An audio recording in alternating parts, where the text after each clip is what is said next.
relación, y entonces eso es lo que queremos entender. Entonces se agrega a estas tres que mencionaste, geología, física, geografía, pues la ecología, la biología, la paleontología, las ciencias atmosféricas, o sea, y así va avanzando. Mientras más vamos conociendo, nos damos cuenta que tenemos que ir integrando más materias o conocimiento, ¿no?, para entender a la Tierra. Silke, perdón que te interrumpa. Cuando dices la biosfera, uno está acostumbrado a oír la atmósfera, la litosfera, la estratosfera, y uno, a menos que la memoria le funcione muy bien y se acuerda de la primaria o cosas por el estilo, uno acaba diciendo que son todas estas capas o zonas. ¿Podrías explicar un poquito qué es cada una de estas, en particular la biosfera a la que haces referencia? Sí, efectivamente. Bueno, todo esto comúnmente lo nombramos las esferas que componen la Tierra, ¿no? Como la litosfera, digamos. ¿Qué es la litosfera? Pues básicamente el estudio de las rocas. La atmósfera, todo lo que tiene que ver con el aire. La hidrosfera, todo lo que tiene que ver con el agua. Y la biosfera, pues todo lo que tiene que ver con los seres vivos, ¿no? Plantas, animales, el ser humano, la interrelación que existe entre ellas. Dentro de la litosfera quisiera mencionar también al suelo, que luego lo se deja de lado, pero pues finalmente el suelo es un componente muy importante porque es algo vital para el desarrollo de la biosfera, ¿no? Sí, ¿y cómo hacen para trabajar?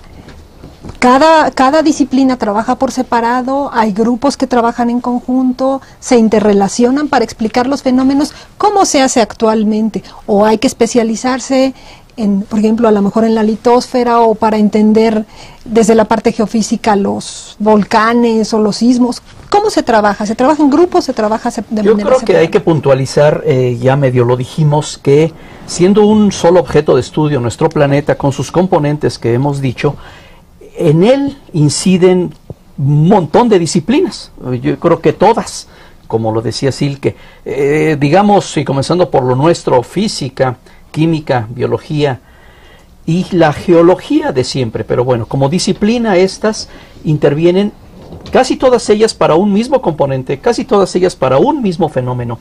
Por la complejidad de un sistema altamente interrelacionado, interactivo en sus componentes, se requiere pues incidir y la participación de especialistas en estas disciplinas, pero todos enfocadas a un objeto de estudio que es el planeta en sus diversas manifestaciones.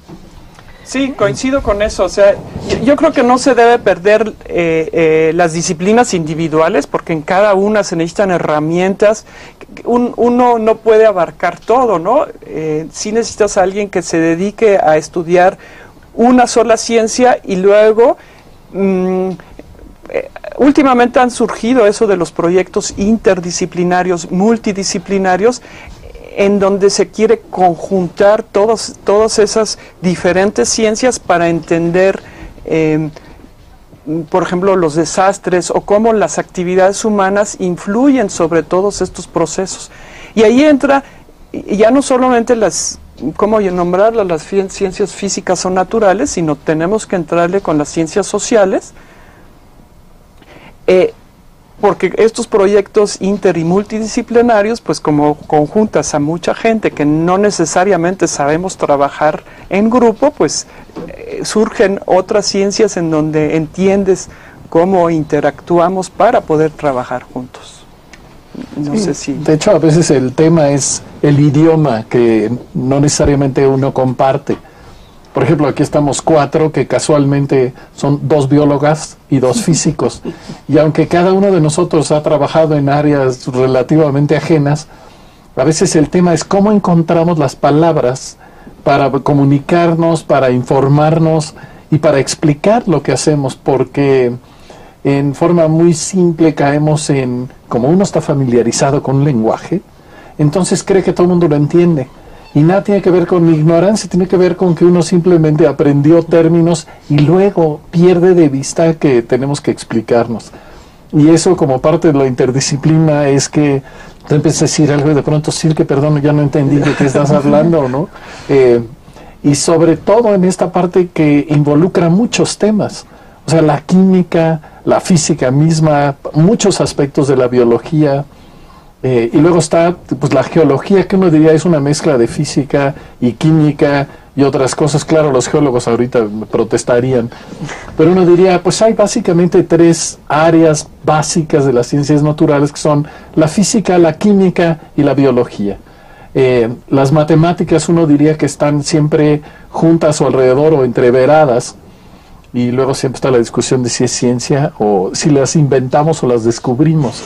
Pero al margen de entrar en esa dinámica, creo que sí es interesante eso que comentaban de cómo es difícil y cómo uno debe trabajar para integrarnos, sobre todo ya no se diga con los del área de humanidades y de ciencias sociales, que si queremos hablar del tema, por ejemplo, de desastres, uno dice, ¿cómo le hacemos para prevenir desastres? Bueno, entre otras, que la gente no haga lo que hacemos, que es irnos a poner, como dicen, de pechito, habitamos en lugares que no se puede o no se debe, y luego las consecuencias son, pues, o los tsunamis, los sismos, que siempre van a estar, ¿no? Y son las diferentes caras de este planeta complicado en el que afortunadamente nos tocó vivir. Sería medio aburrido en Marte, ¿no?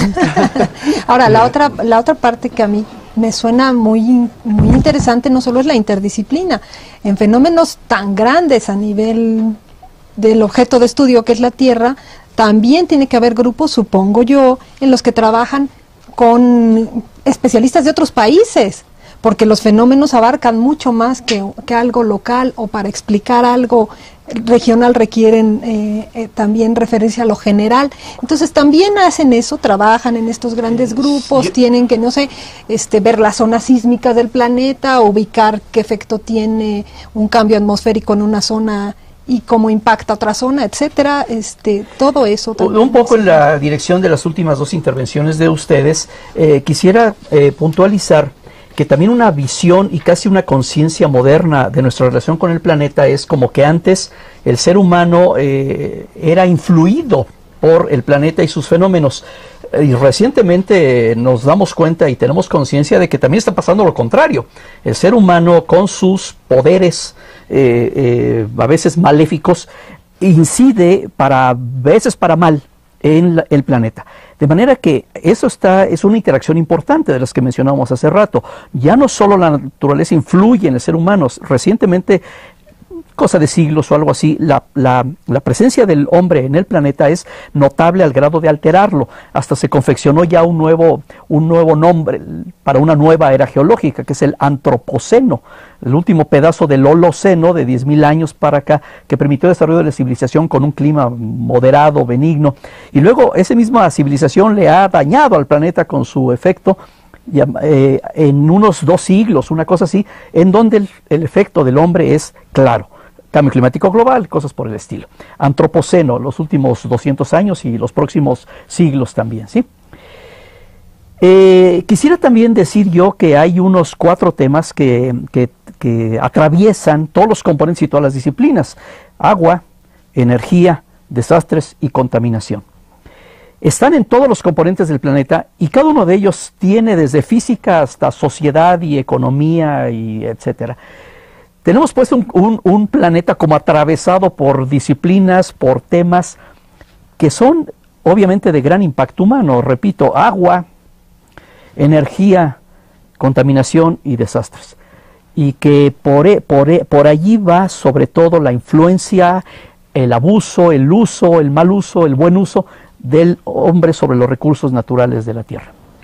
Se ha dicho desastre. ¿Qué entendemos por desastres? ¿O a ti qué te dice cuando hablas de desastres? Bueno, a mí yo creo que todo el mundo hemos utilizado esa palabra, las mamás, por ejemplo, entran al cuarto de sus hijos, ¡qué desastre!, ¿no? Es algo que no está como pensamos que debería estar, ¿no?